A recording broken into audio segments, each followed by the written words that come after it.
नमस्कार दोस्तों, इन्फोटॉस के बहुत ही फ्रेश एपिसोड में आपका स्वागत है। तो चलिए शुरू करते हैं। आज की दोस्तों सबसे पहली अपडेट निकल कर आ रही है हमारे देश के पावर सेक्टर को लेकर, जहां पर दोस्तों हमारे देश में जो पावर सेक्टर है उससे रिलेटेड जो इक्विपमेंट्स हैं उनकी डोमेस्टिक मैन्युफैक्चरिंग को बूस्ट करने के लिए हमारी सेंट्रल गवर्नमेंट डिसाइड किया कि वो इससे रिलेटेड एक PLI स्कीम को अनाउंस करेंगे जो कि स्पेसिफिकली इसी को डेडिकेटेड होगी। एंड इसके अलावा हमारे देश में जो पावर सेक्टर से रिलेटेड इक्विपमेंट्स हैं उनकी मैन्युफैक्चरिंग के लिए मैन्युफैक्चरिंग इकोसिस्टम क्रिएट करने के लिए मैन्युफैक्चरिंग जोन्स को भी सेटअप किया जाएगा। सो बेसिकली दोस्तों जैसा कि आप जानते हैं कि हमारे देश में हमारी सेंट्रल गवर्नमेंट द्वारा बहुत सारे प्रोडक्ट्स की डोमेस्टिक मैन्युफैक्चरिंग को बूस्ट करने के लिए बहुत सारी PLI स्कीम्स अनाउंस की गई है। एंड ऑलमोस्ट दोस्तों हर एक PLI स्कीम हमारे देश में सक्सेसफुल गई है। एंड इसी स्ट्रीक को कंटिन्यू करते हुए हमारी सेंट्रल गवर्नमेंट डिसाइड किया कि वो इसके लिए भी एक PLI स्कीम को अनाउंस करेंगे। और क्योंकि दोस्तों ये जो PLI स्कीम है अभी इनिशियल प्लानिंग में है, तो इसी के चलते इसके बारे में कुछ ज़्यादा तो नहीं बताया गया है। लेकिन इन पावर सेक्टर से रिलेटेड जो इक्विपमेंट है उनकी मैन्युफैक्चरिंग के लिए हमारे देश में 3 मैन्युफैक्चरिंग जोन्स को सेटअप किया जाएगा, जिनको सेटअप करने के लिए 300 से 400 करोड़ रुपये स्पेंड किए जाएंगे। एंड क्योंकि दोस्तों अभी ये इनिशियल फेजेस में है, तो अभी ये भी फाइनलाइज नहीं किया गया है कि इनको कहाँ पर सेटअप किया जाएगा। एंड इनको उन स्टेट्स में सेटअप किया जाएगा जो स्टेट हमारी सेंट्रल गवर्नमेंट को सबसे बढ़िया प्रपोजल देंगी। तो दोस्तों देखते हैं कब तक इस PLI स्कीम को अनाउंस किया जाता है और कब तक ये मैन्युफैक्चरिंग जोन्स बनकर तैयार होते हैं।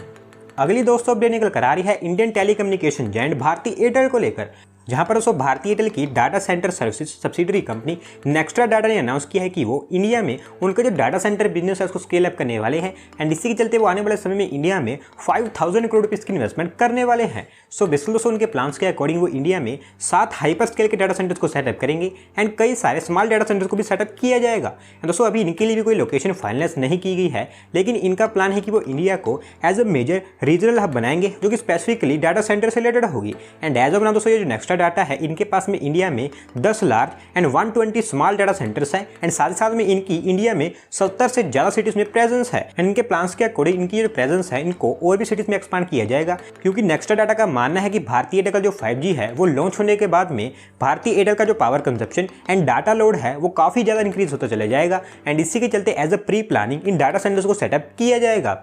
बढ़ते हैं दोस्तों अगले अपडेट की तरफ जो निकल कर आ रही है हमारे मेक इन इंडिया इनिशिएटिव को लेकर, जहां पर दोस्तों आस्टॉम जो कि एक France based multinational rolling stock manufacturing company है, रिसेंटली उन्होंने इंडिया में उनका जो बिजनेस है उसको लेकर एक रिपोर्ट पब्लिश की है। एंड दोस्तों उस रिपोर्ट के अकॉर्डिंग आस्टॉम ने इंडिया में जो इंडियन GDP है उसमें अराउंड 438 मिलियन यूरोज का कॉन्ट्रीब्यूशन किया है, जो कि मेक इन इंडिया के लिए काफ़ी बड़ी सक्सेस है। सो बेसिकली दोस्तों ये जो रिपोर्ट है ये आस्टॉम ने अर्नेस्ट एंड यंग जो कि एक London based professional service company है उनके साथ में मिलकर प्रिपेयर की है। एंड इस रिपोर्ट में आस्टॉम ने पिछले 5 सालों का इंडिया में उनका जो लेखा जोखा है उसको बताया है, जिनके बारे में अगर आपको मैं बताऊं तो आस्टॉम ने पिछले 5 सालों में इंडिया में गुड्स एंड सर्विसेज को परचेज करने के लिए 331 मिलियन यूरो स्पेंड किए हैं, जिसमें 75% इनके द्वारा इंडियन सप्लायर्स को ही पे किए गए हैं।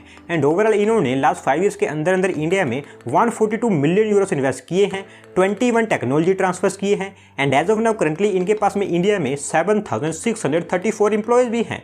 इसके अलावा दोस्तों उनकी रिपोर्ट में और भी बहुत सारे थिंग्स को बताया गया है, लेकिन जो मेन थिंग्स है वो मैंने आपको बता दी हैं। एंड ओवरऑल इनका इंडियन GDP में पिछले 5 सालों के अंदर अंदर 438 मिलियन यूरोस का कंट्रीब्यूशन रहा है, जो कि दोस्तों मेक इन इंडिया के लिए कह सकते हैं काफ़ी बड़ी सक्सेस है। अगली दोस्तों अपडेट निकल कर आ रही है बेंगलोर कर्नाटका से, जहां पर दोस्तों बेंगलोर स्मार्ट सिटी प्रोजेक्ट के अंतर्गत बेंगलोर की फर्स्ट इलेक्ट्रिक बस को बेंगलोर में पहुंचा दिया गया है। एंड इसको कर्नाटका के ट्रांसपोर्ट मिनिस्टर जी के द्वारा फ्लैग को भी कर दिया गया है। सो बेसिकली दोस्तों जो बेंगलोर मेट्रोपॉलिटन ट्रांसपोर्ट कॉर्पोरेशन जिनके BMTC है वो हमारे देश की ऐसी पहली पब्लिक ट्रांसपोर्ट यूटिलिटी कंपनी है जिन्होंने 2014 में सबसे पहले हमारे देश में इलेक्ट्रिक बसेस का ट्रायल लिया था। लेकिन दोस्तों उसके बाद में इन्होंने इन इलेक्ट्रिक बसेस को लेकर कोई भी काम नहीं किया गया था। लेकिन क्योंकि अब ये जो इलेक्ट्रिक बसेस हैं ये आज के समय की नेसेसिटी बन गई है, तो इसी के चलते BMTC ने डिसाइड किया कि वो भी उनके फ्लीट में इलेक्ट्रिक बसेस को ऐड करेंगे। एंड इसी के चलते उन्होंने हमारे देश की one of the biggest electric buses manufacturing company JBM को टोटल 90 इलेक्ट्रिक बसेस का ऑर्डर दिया था, जिसमें दोस्तों JBM के द्वारा ये फर्स्ट बस बेंगलोर में पहुंचा दी गई है, जिसको JBM के द्वारा मथुरा के कोसी में उनका जो मैन्युफैक्चरिंग प्लांट है वहां से रोल ऑफ किया गया है। एंड नाउ दोस्तों जो रिमेनिंग बसेस हैं उनको JBM के द्वारा इसी साल दिसंबर 15 तक BMTC को सौंप दिया जाएगा, जिसके बाद में हमें ये इलेक्ट्रिक बसेस बेंगलोर की सड़कों पर दौड़ती हुई दिखाई देने वाली हैं।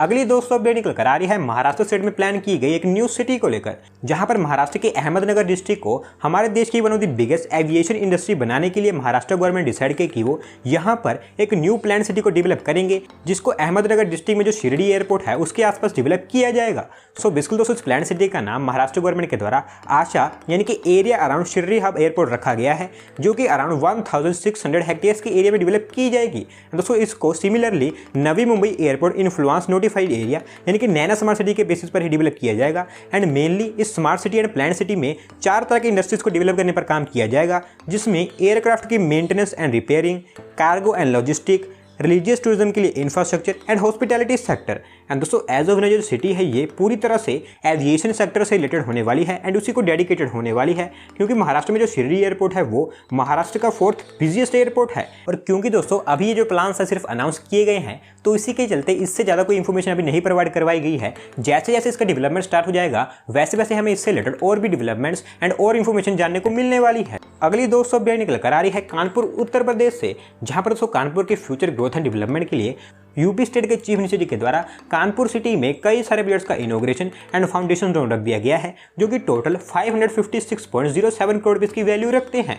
सो बेसिकली दोस्तों ये टोटल 45 प्रोजेक्ट्स हैं, जिसमें से 28 प्रोजेक्ट्स का इनॉग्रेशन किया गया है एंड वहीं 17 प्रोजेक्ट्स का फाउंडेशन स्टोन रखा गया है। एंड अगर कुछ इंपॉर्टेंट प्रोजेक्ट्स के बारे में बात करें तो कानपुर में 438 करोड़ रुपये की लागत से बने सिग्नेचर ग्रीन सिटी का इनॉग्रेशन किया गया है, 70.6 करोड़ रुपये की लागत से बने मल्टी लेवल पार्किंग का इनॉग्रेशन, 1.72 करोड़ रुपये की लागत से डीएवी कॉलेज का ब्यूटिफिकेशन, 3.26 करोड़ रुपए की लागत से आईटीआई पांडुनगर, 6.86 करोड़ की लागत से आईटीआई लाल बंगला, इन दोनों आईटीआईस में न्यू फैसिलिटीज का इनॉग्रेशन किया गया है। एंड वहीं दोस्तों बात करें उन प्रोजेक्ट्स की जिनका फाउंडेशन स्टोन रखा गया है, तो मेनली जो प्रोजेक्ट्स हैं ये रोड प्रोजेक्ट्स हैं, जिनके बारे में कोई ज़्यादा इंफॉर्मेशन नहीं बताई गई है।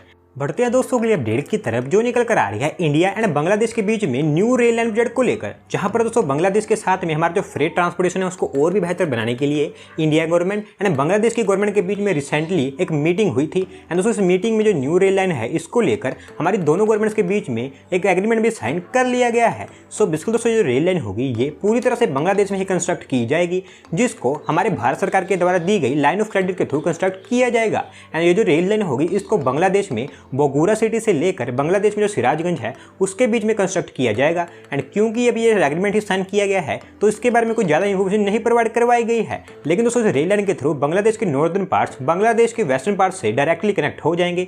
एंड साथ ही साथ में बांग्लादेश के east, west, north and south ये सभी डायरेक्शन बांग्लादेश की जो कैपिटल सिटी ढाका है उससे भी कनेक्ट हो जाएंगे। एंड अल्टरनेटिवली दोस्तों जो इंडिया है उसको भी ढाका की डायरेक्ट कनेक्टिविटी मिलने वाली है। और वैसे में दोस्तों आपको बता दूंगी जो एग्रीमेंट है ये हमारी इंडियन रेलवेज के joint venture and Bangladesh railway के बीच में साइन किया गया है। आज की दोस्तों लास्ट अपडेट निकल कर आ रही है नवी मुंबई मेट्रो प्रोजेक्ट को लेकर, जहां पर दोस्तों नवी मुंबई मेट्रो फेज 1 के अंतर्गत उसके ऑपरेशंस को स्टार्ट करने के लिए नवी मुंबई मेट्रो में बेलापुर से पेंधार स्टेशन के बीच में जो स्ट्रेच है उसको हमारी यूनियन मिनिस्ट्री ऑफ टेलीकम्युनिकेशंस की तरफ से अप्रूवल दे दी गई है।